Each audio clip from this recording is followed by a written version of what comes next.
What is the biggest plot hole you've ever seen in a movie? The live-action G.I. Joe movie, 2009, where the bad guy base is underwater. The plan is to crush the ice and let the falling ice destroy the base underwater. The whole ending requires icebergs to sink. TV show Why didn't Ross as the largest friend not simply eat all the other friends? How did Krunk and Isma catch up Cusco? Jurassic World, Fallen Kingdom, 2018, while let all of the dinosaurs out of their cages and into the world in order to escape the gas filling the room, when they could have left them in the cages and just opened the massive exit door, letting the gas out and fresh air in. You don't need the HVAC system to work if you can literally open the entire side of the building. I've said it before, but in A Quiet Place, they have free reign in a pharmacy, yet they didn't think to grab birth control. In a world where you cannot make a sound without getting eaten by monsters, having a baby who screams 85% of the time was a good idea. I did like the movie a lot though. In Alien the crew are space truckers, so whatever. I get the carelessness, which they had less of, but in Prometheus and Covenant they are primarily scientific personnel. No scientist would be like first time on a weird alien planet. This helmet's coming off immediately. I mean, they might, but it would immediately be followed by a full-scale meltdown of "oh frick guys, I took my helmet off. Why did I just take my helmet off? What was I thinking? I was just like, well, I'm on a planet, must be back home, it's an alien planet, you idiot, goddammit, it, why did I do that? That bothered me so much." Edit for the air was clean crowd. Copies from a lower post of mine. Even assuming their dumb little device tests for bacteria and viruses, all known and unknown. I guess possible sort of. What about space scabies? Or easily disturbed, but momentarily dormant spores? Alien mold just waiting to get kicked up. They're on the ground floor, and for all they know the space plumbing has a space leak and space crap is liable to drip on their useless heads. Double edit, and for the stupidity is not a plot hole crowd. Stupidity that could have been accounted for in a single line of dialogue is just one line about having sent down probes to test for said space scabies wouldn't have hurt anybody. Instead we get absurd fan theories about hypnotic suggestion and crap trying to fill it in like sawdust on vomit. Super double edit, I forgot the Nostromo was going space trucking and not a salvage vessel.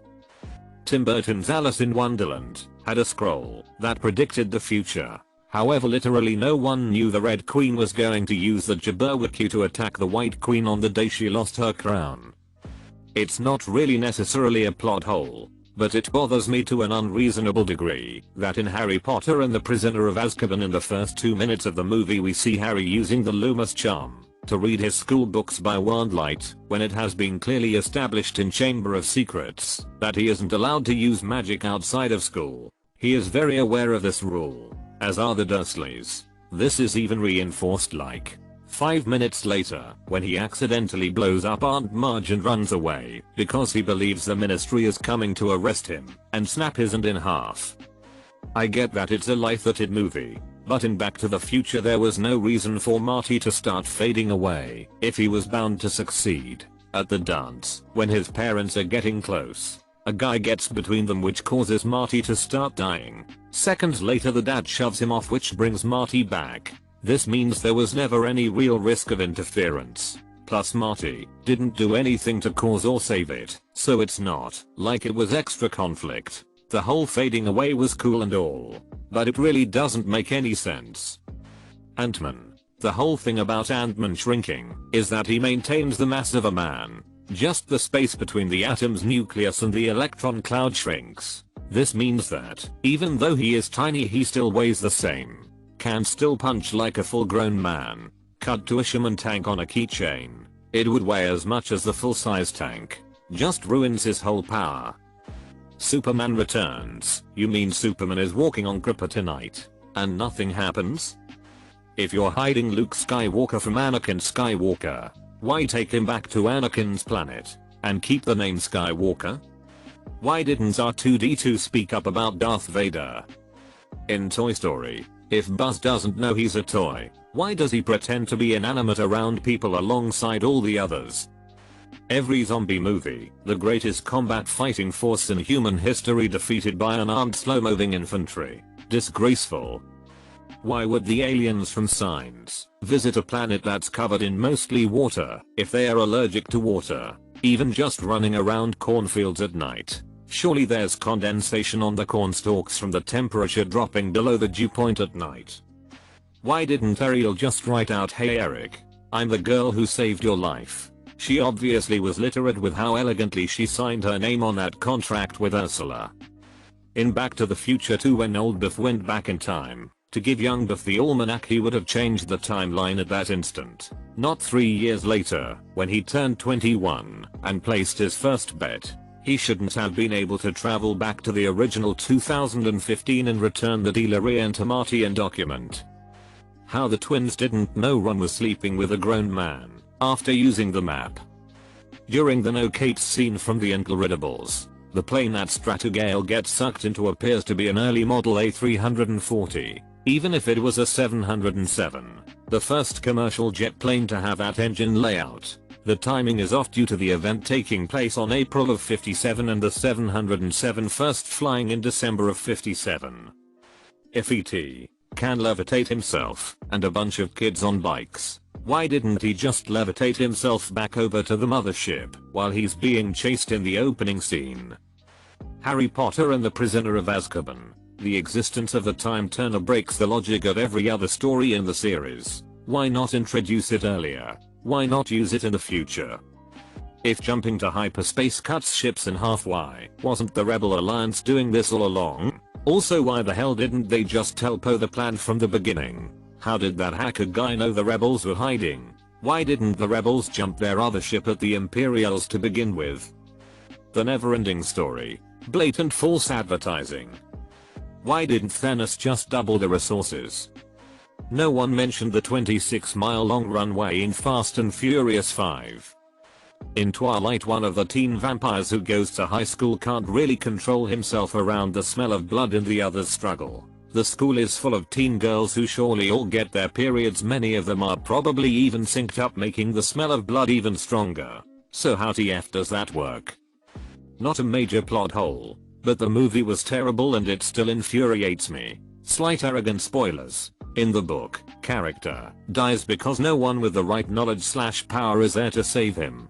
In the movie, there is a character present during the death scene who is 100% capable of the magic that could have saved his life. For some reason, she lets him die. Technically, he had to die, because it's one of the steps in the hero's journey and was necessary to further the plot. But she was there, and she could easily have saved him, and she just doesn't. Ugh, that movie was awful. In Terminator 2, why did the T-1000 dress up like a cop? That's the most threatening thing to a rebellious teen. Why didn't he just disguise himself as a fat kid in the arcade and sneak up on John instead of waving a flag and screaming, "I'm a creepy cop," up to no good? Spider-Man Homecoming. The Vulture learned that Peter was Spider-Man on the way to drop them off at the dance. He wasn't even fully sure until they talked, and he straight up told him to enjoy the dance. So, Peter runs into the school, gets dressed and goes out the back to fight the Vulture. What the freaking frick was the Shocker doing there? Less than 5 minutes had passed since the Vulture discovered that Spider-Man was Peter. How did he get his goon exactly where he needed to be so quickly? Why would he even have a super-powered brawl going on in the parking lot in front of his daughter's school dance? The Vulture is an asshole, but he's a good father. None of this makes sense. Plus, how did he know where Peter was coming out of? It's a huge school. My school had 16 exits that I can recall. Peter's is even bigger. How did he know exactly where he'd come out of? Especially seeing as Peter could have escaped through any of the windows, because he's freaking Spider-Man. Love the movie, love the Vulture, but this bugs me. Bill and Ted's Bogus Journey. In Excellent Adventure, they are told by Rufus that they only have one night to collect the historical figures before their history report, because even though they have a time machine, the clock in St. Demas is always running. In the sequel, at the end of the movie, when they are about to perform, they realize they still suck at guitar and leave in the time machine to have 16 months of intensive guitar training and then instantaneously return. Totally breaks the rule of the first movie. Still a great movie though. After seeing The Village, I walked out of the theater and said to my friend, "So, The heads of the village knew they were in the modern world, knew where to get the medicine they needed, but instead sent a blind girl with no knowledge of the modern world through the forest to retrieve them. This movie is awful. I think a lot of people confuse what a plot hole is and something that is just illogical or far-fetched. A plot hole is something that contradicts a piece of the plot. For example, in Toy Story, Buzz Lightyear thinks he's an actual space ranger and not a toy, but he follows the toy code of playing possum around humans. The Last Jedi's Lightspeed 911. It is an event that completely invalidates everything else that happened in every other Star Wars movie. If Lightspeed could be weaponized in such a way, there never would have been anything like a Death Star or giant capital ships, because no weapon would be more powerful or more easily built than a hyperdrive strapped to a rock. Jurassic World Fallen Kingdom spoiler. Why did the mercenaries decide to turn on Owen and Claire and the gang on the island? Surely they could have helped them catch more dinos? And why would they ignore Owen telling them to back down from Blue? He knows her the best, and I'd imagine that they get paid more for dinosaurs that aren't injured, especially since they had no one to care for them if they were. They should use them to round up as many dinosaurs as possible, get them on the boat, then kill them and throw them overboard and say they died on the island. I think it's a fair argument that the mercenaries wouldn't let the charade go on as long as I suggested. But I still think it was a mistake that hurt every party to move in. When Owen said not to, all it did was get Blue hurt and one of the men killed. I still think it would have worked out better if they used Owen to lead her into a cage, lock it, and then execute him and Zaya. Avatar. Honestly, there's a former US Marine living with an RV. He knows about US military tactics. He knows about what has at that point been developed beyond nukes. Yet he's perfectly happy kicking a barely armed mining expedition off the planet containing a resource the US really wants to have, and live the peaceful hippie life with his new blue friends. In 2012, at one point there's literally a massive hole that appears in the road for absolutely no reason. Edit. Oh, you said plot hole. In 8 Mile, everybody acts like they forgot about Red. In The Emperor's New Groove, Isma and Krank get hit by lightning while crossing a canyon, but somehow beat Cusco and Pacha back to Isma's secret lab. By all accounts, this doesn't make sense. In MILF Gangbangers 12, the copy repairman shows up, but there's no copy machine. In A Quiet Place, Where Noise is Death, they at one point go to near the waterfall and scream. Why did they just not live near the waterfall? Matrix. Humans are used to generate energy. That is insane. Nuclear, solar, geothermal, wind, biomass, etc. are all much more plausible as energy sources in that situation. Jurassic Park. When the T-Rex escapes its paddock, we see the land inside the paddock is level with the road outside of it. That's why the T-Rex can walk right out of its paddock and into the road on the other side. But after the T-Rex escapes and attacks, it tosses a jeep back into the paddock and suddenly there's a massive cliff on the other side. Where did this cliff come from? Jurassic World. They never use the thermal trackers to check to see if the Indo-Rex escaped the paddock before sending Owen and his team inside. They assume that, since they can't see it, that it must have escaped. Everyone panics because they assume the Indo-Rex is gone, but they never try other options first. Why didn't Harry Potter forfeit the Triwizard Tournament? They even had a flare spell in the maze, if the contestant wanted to do so. Independence Day. The alien spaceships get all fricked up from a computer virus created on Windows 95. No freaking way that crap's gonna be compatible with crazy alien technology. In the opening scene of Star Trek Into Darkness, when they were trying to stop a supervolcano from destroying a primitive but intelligent species, why did they hide the Enterprise in the ocean? They are trying to conceal themselves from people who probably don't even know what a telescope is. So keeping the ship in orbit would be the best place to hide it, but putting it in the ocean, right offshore, not far from the surface? What if those people went swimming? Somebody could have taken their fishing boat out there and gotten their net caught on an atoll. For crying out loud. And how about landing it in the ocean in the first place? Even if they did it at night. Somebody could have had insomnia and gone for a walk and saw this huge object descend from the sky. It made no sense at all. Ant-Man. The science doesn't make sense. If the Pym particle works by shrinking the distance between the atoms, then there is no way to go subatomic because they aren't shrinking the atoms, just the space between them. Also, if he goes smaller then he should be denser. That's why he's so strong when he shrinks. But we have scenes of him running on people's arms, on a gun barrel, and Hank picking up a tank and a building. It shouldn't work like that. They still weigh the same. They're just smaller. In the other hand, when he gets bigger he should be getting weaker. The Thomas train is a toy that grows to the size of a car. It should be so light that it floats in the air. It shouldn't, by any logical reason, be heavy enough to damage, well, anything. But it does. I know it's stupid, but the science literally goes against the rules they themselves set up, and it's annoying as frick. The entire movie is a freaking plot hole. At this point they should just say it's magic and that'll make it more believe than the explanation they gave.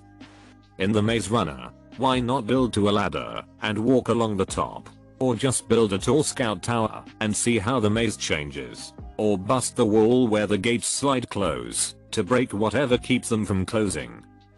Terminator Salvation. John needs a heart? No prob. Robot dude has one he doesn't want. We will just swap them out right here, in the dirty desert. No need to see if Robot dude is a donor match or nothing. Also, I'm a doctor. I can do it. Because all doctors can perform heart transplants in the dirty and windy desert. In Titanic, at the start of the film they mention that they tracked the history of old Rose back to when she was known as Rose Dawson. Why not put that Rose Dawson together with the person who gave that as their name on the Carpathia? Also, if looking into historical accuracy, both Rose and Cal would have arrived on the Carpathia in the same lifeboat. Cal was in collapsible boat A, and Rose was rescued from the water by 5th Officer Lowe in boat 14. On the way to the Carpathia, boat 14 came across collapsible A, mostly waterlogged and in danger of being submerged, and took them aboard. In another storyline, had Rose stayed in the lifeboat she was put into from the deck of Titanic, collapsible D, then that would have been taken in row by Officer Lowe in boat 14 as well. In Spider-Man Homecoming, Tony is upset when Peter tries to take on the Vulture because he should be focusing on helping people, not fighting big bads. He's annoyed at Peter when he saves him from the lake, and he's so upset at Peter being on the ferry that he comes in person to save Peter and take the suit away. Then Peter fights Vulture again, crashing the plane, endangering all the people on that beach, and severely endangering his own life. But Tony is all about it this time and even gives Peter new suit. What? In A Quiet Place, what happens if you snore or sleep talk? Nobody could sleep unless they were silent sleepers. The xenomorphs, aliens, from Aliens always confused me. They hatch out of eggs as little face huggers, then impregnate some poor slob and die, but then later a baby alien comes bursting out. It's two separate creatures with two distinct life cycles. Like a bird that hatches a lizard that then gives birth to a bird. Cool monster but nonsense life cycle. How did Sylvano Bond would be standing in the exact right spot at the exact right time so he could detonate a hole in the ceiling at the exact right place in the hopes of killing him with a runaway train? The crew of Prometheus is dumb, but Covenant is dumber. Raiders of the Lost Ark. Regardless of whether or not Indiana Jones did anything, the Nazis would have opened the Ark, and their faces would have melted off. The movie was, in essence, useless. Edit. Yeah, this isn't really a plot hole looking back. I have been swayed by Reddit lol. Raiders will still go down as one of the greatest in history. Cars 2. The Lemons had just secured the biggest oil field in the world, so they decided to create their own competitor, despite the fact that they were a monopoly, to then trash that competitor so people would continue to buy oil-based fuel. They literally could have done nothing and ended up in exactly the same situation without being discovered and shut down because they wouldn't have done anything illegal. In Django Unchained, Mr. Candy makes a big scene out of explaining Django is probably a former slave. However, Django has the runaway R burned on his cheek throughout the whole movie. Edge of Tomorrow, we are told that you lose the ability to respawn if you get a blood transfusion. How does anyone know this? The only way to find out is to die and not come back. I just watched The Dark Knight Rises, the one with Bane. Most obviously escapable prison. Ever. Every movie I ever loved as a child sucks ass. In Ready Player One, when they get in trouble, why don't they just log off? They demonstrate how you can easily log off by removing your VR headset at any time earlier in the movie. Also, prisoners are used as road builders or something, carrying crap around within the simulation. LMAO. Most unproductive forced labor. Just code the road in maybe? Hela in the second half of Thor Ragnarok looking for the sword to open the Bifrost and invade other worlds when she already has the Tesseract. Pirates of the Caribbean, Curse of the Black Pearl. Will's father had a medallion, ergo, he also was cursed, couldn't die, couldn't drown. So when they strapped him to a cannon and tossed him overboard, all he had to do was unstrap himself and swim away. He didn't need to pledge to Davy Jones, because he was not dying nor in danger of doing so. It's not really a plot hole, but I always found the family letting Michael Corleone kill the cop and the Turk to be a little too convenient. Not that he couldn't be the one to set it in motion, but did he really have to pull the trigger? But in his character's arc, he has to be the one. However, the question I wonder about from time to time is why Sonny couldn't have some guys ambush the two enemies while Michael was in the bathroom. My wonder comes from the fact that Michael was able to walk right out the front door, meaning the two bad guys apparently didn't have anyone watching the front door. It really was just a meeting of the three. Maybe they didn't recognize Michael and didn't know they were dead yet. There's actually quite a bit in all three movies that are a little too convenient. I usually forget about them though. Ocean's 11. Where do the flowers in Vam come from?